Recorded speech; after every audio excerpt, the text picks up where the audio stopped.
길거리 한복판에서 얘기를 나누고 있는 란과 스노코. 이때 신이치의 휴대폰으로 연락이 오는데 코난은 란에게 일이 생겨 먼저 가보겠다 하고 골목에서 전화를 받죠. 빨리 좀 못 받냐 이 느린 뭐야? 전화 빨리 안 받냐며 화를 내는 하토리. 코난이 미즈나시 레나 사건을 말해주고 하토리에게 오사카 기록을 조사해달라 부탁을 했죠. 하토리는 미즈나시 레나의 정보는 없었지만 혼도 에이스케의 사진이 대박을 쳤다 합니다.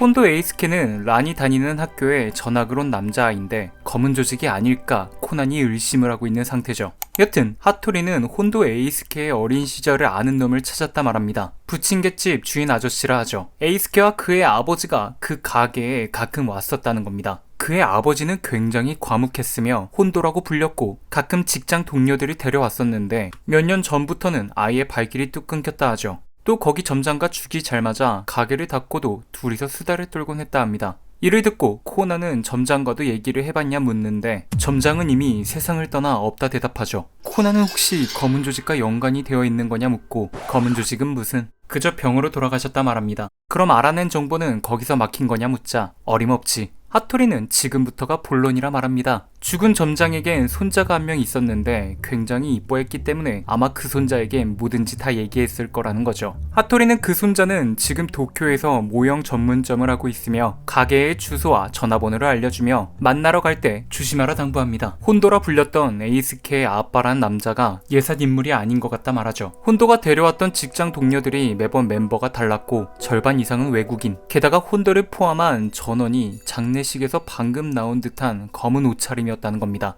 또 사진이 찍히는 걸 질색하고 혼도의 호칭이 올 때마다 바뀌었다 말하죠. 과묵했던 만큼 조심성이 깊다는 뜻이고 그 손자가 혼도를 만났었다면 감시를 당하고 있을지도 모른다 합니다. 그렇게 통화를 끝내고 아가사 박사님 댁에 간 코난은 아가사 박사님께 그 녀석이 나오기 전에 하토리가 알려준 장소로 가자 하는데 그 녀석이 나와 날 찾았냐 묻죠. 뭐야? 내 얘기야?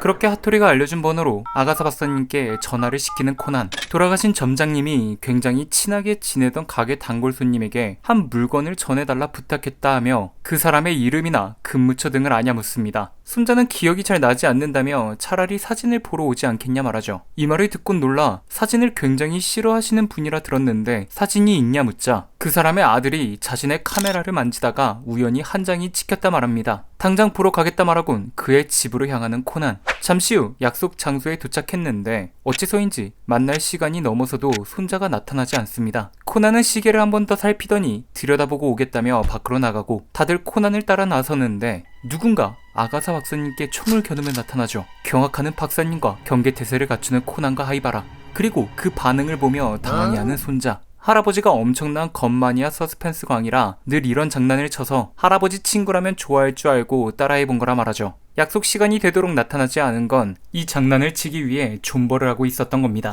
여튼 그렇게 손자의 집에 들어가는데 코난은 뭔가 이상함을 느낍니다. 누군가 왔다 간 흔적들이 곳곳에서 보이죠. 아니나 다를까 혼도의 사진이 있는 앨범은 사라져 있고 컴퓨터의 데이터들은 모두 삭제된 상태입니다. 코난은 불과 조금 전에 이 방에 누군가 들어왔었다 말하죠. 어질러져 있는 집에 화장실 슬리퍼만 가지런히 정리되어 있다는 점, 그리고 바닥에 떨어져 있는 물과 젖은 휴지가 쓰레기통에 버려져 있다는 점, 코로 이 물은 이곳에 숨어 들어온 사람의 땀이라는 겁니다. 그렇게 더웠으면 에어컨을 틀면 되는 거 아니냐 묻지만 돌아왔을 때 조금이라도 공기가 서늘하면 수상하게 여길 테니 켤 수가 없었다는 겁니다. 그리고 컴퓨터 전원을 방금 켰는데 본체가 이미 뜨겁다는 게 결정적인 증거라 하죠. 이 모든 걸 유추해봤을 때 침입자의 목적은 사진이었고 바닥에 떨어진 땀의 표면적과 집안의 온도와 습도, 공기의 흐름, 그리고 땀의 건조 상태를 추측해보건대 약 10분 전에 이곳에 있었다 말하죠. 다른 의미로 정말 무서운 놈입니다.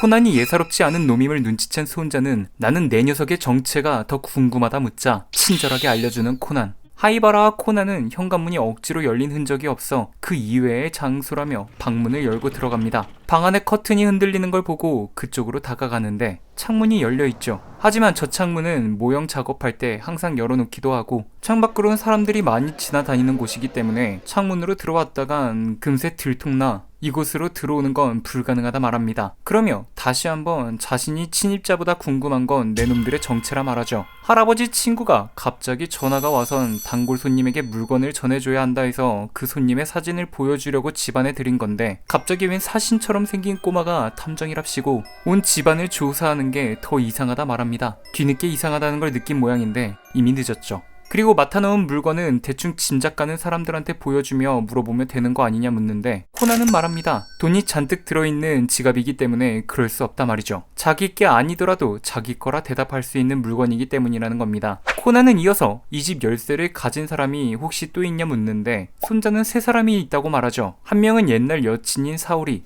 나머지 둘은 모형 작업을 같이 하는 친구이자 동료인 타고와 후르쇼. 사오리에겐 헤어졌지만 아직 열쇠를 돌려받지 못해서이고 타고와 후르쇼는 모형 대회가 다가올 때 그 둘이 도와주러 오기 때문에 자유롭게 드나들 수 있게 여벌의 키를 줬다 합니다. 코난은 그 세 명을 다 부르라 하는데 옛 여자친구도 있고 셋 다 빈짓털이를 할 녀석들이 아니라 말하죠. 하지만 코난은 닥치고 경찰 부르기 전에 당장 전화를 하라 합니다. 역시 무서운 놈이죠. 손자는 알겠다 전화기를 꺼내고 박사님은 코난에게 검은 조직의 소행이냐 물어보는데 코난은 그놈들의 소행은 아니라고 말합니다. 검은 조직이라기엔 증거가 너무 많이 남았죠. 무엇보다 이 정도 증거를 남길 바엔 죽이고 집을 재로 만들어 버렸을 거라 말합니다. 그럼에도 경찰을 부르지 않은 이유는 경찰이 와 사정 청취를 하게 되면 우리의 정체가 들통나 손자에게 아무런 정보도 얻어낼 수 없기 때문이라 말하는 코난. 경찰을 부르는 사태로 불거지기 전에 사건을 해결한 다음 이 집에 숨어든 범인을 잡아 혼도 에이스케의 아버지의 사진을 손에 넣어야 하는 겁니다. 손자는 3명과 통화를 시작하고 첫 번째로 여자친구에게 전화를 걸었는데 왜 전화를 했냐며 화를 내죠. 하지만 오늘 뭐 했냐는 질문에 친친하게 오늘 한 일에 대해서 말해줍니다. 그녀는 하루 종일 쇼핑을 하고 지금은 새 남친과 저녁을 먹으러 나갈 거라 하죠. 그렇게 전화를 끊고 타고라는 친구에게 전화를 거는데 타고는 하루 종일 집에 틀어박혀 모형 전차를 만들었다 합니다. 그러며 내일까지 네 병대를 만들어달라 당부하죠. 자신의 전차와 잘 맞는지도 봐야 하고 모레부턴 자신이 바빠질 예정이라 합니다. 이 말을 들은 손자는 빨래랑 설거지 등이 밀려있어 작품할 시간이 부족하다 하는데 타고는 지금 시간에 세탁기를 돌리는 것도 이웃에 대한 민폐이고 그거라면 아침에 자신이 가서 해줄 테니 걱정 말고 작품이나 만들라 말하곤 전화를 끊습니다. 마지막 후르쇼라는 친구에게 전화를 거는 손자. 후르쇼는 전화를 받더니 자신은 오늘 하루 종일 아파서 집에서 쉬었다고 합니다. 자신의 집이 심하게 어질러져 있어 독한 바이러스에 걸린 것 같다 하죠. 그러며 내놈 집도 만만치 않게 더럽던데 집안 청소 잘하라 일침을 가합니다.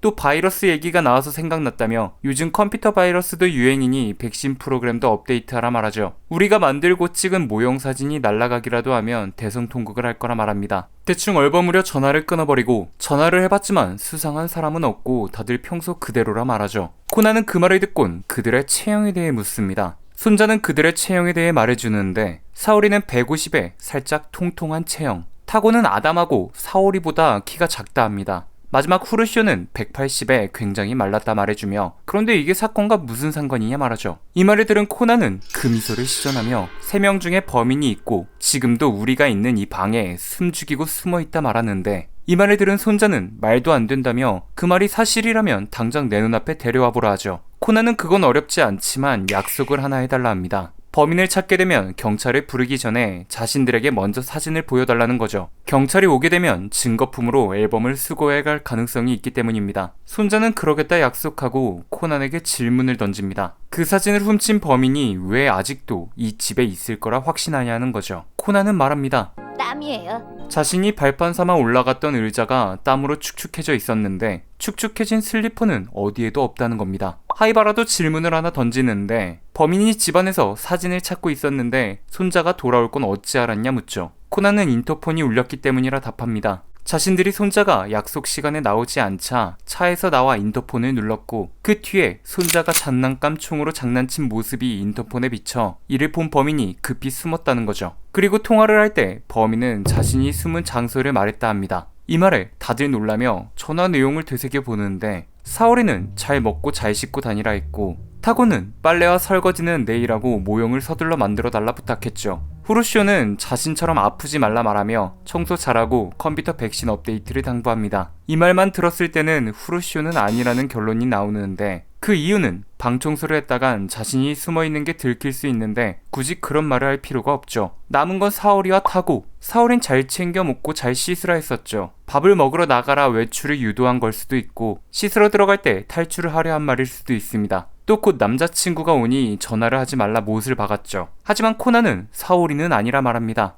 그럼 남은 사람은 타고밖에 없는데 말이 안 된다는 손자, 도망가야 하는 놈이 밤새 작업을 시키는 게 말이 되냐는 겁니다. 코난은 그런 위험 부담을 무릅쓰고라도 도망치기 위해선 그렇게 시킬 수밖에 없었다 말하죠. 그러면 묻습니다. 모형을 만들 때 어떤 준비를 하냐고. 손자는 도구를 갖춘 다음 환기를 시키기 위해 창을 연다 말하려 하는데 뭔가를 눈치챈 듯 설마 베란다에 숨어 있는 거냐 묻죠. 코난은 그 설마가 맞다 합니다. 아까 베란다를 살펴보고 문을 잠궈버린 탓에 탈출을 할 수 없게 돼버린 거죠. 모형 작업을 하면 반드시 베란다 문을 열어 환기를 시킬 테고 밤새 작업을 하다 잠이라도 들면 탈출할 계획인 겁니다. 하지만 아까 베란다를 살펴봤을 때 아무도 없었죠. 코난은 육안으로 보이는 곳은 그랬지만 자세히 살펴보지 않았다는 것을 강조합니다. 그리고 범인이 설거지나 빨래는 내일 하라고 한 이유는 여기서 밝혀지죠. 세탁기. 손자와 코난은 세탁기로 다가가 문을 열어보는데 세상에 진짜로 타고가 세탁기 안에 숨어 있습니다. 코난은 손자가 친구들의 체격을 말해줬을 때 범인이 누군지 확신이 섰다 하죠. 책장 맨 위에 있는 앨범을 꺼낼 때 의자를 이용한다는 건 키가 작은 인물이라는 거고 세탁기 안에 숨으려면 아담한 사이즈여야 하는데 그 두 가지의 조건을 모두 갖춘 인물이 바로 타고였죠. 타고가 아침에 와서 빨래와 설거지를 해주겠다고 한 이유도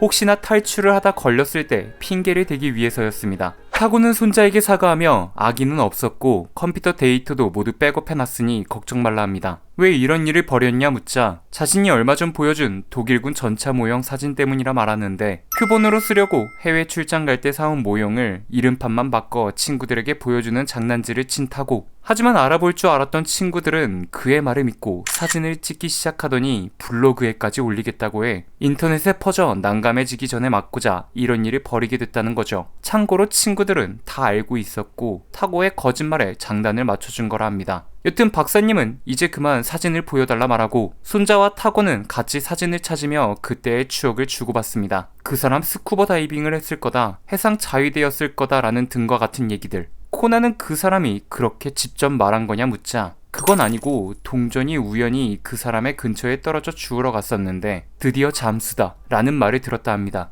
또 검은 옷을 입은 동료들이 건투를 빈다, 고통 없인 아무것도 얻을 수 없다라는 등의 말도 했다 하죠. 그래서 굉장히 위험한 바다에 도전하러 가는구나 해서 할아버지께가 뭐하는 사람들이냐 여쭤봤는데 할아버지는 그냥 평범한 회사원이라고 대답했다 합니다. 코난은 할아버지께서 정말로 일반 회사원이냐고 말했냐 묻는데 그들은 사진을 찾았다 보여주며 할아버지께선 그들을 컴퍼니에 고용된 사람들이라 말해줬다 말하며 이야기는 마무리됩니다. 이상 명탐정 코난 저가학의 크래시 2편 컴퍼니였습니다. 영상이 재밌었다면 구독과 좋아요 눌러주시면 감사하겠습니다.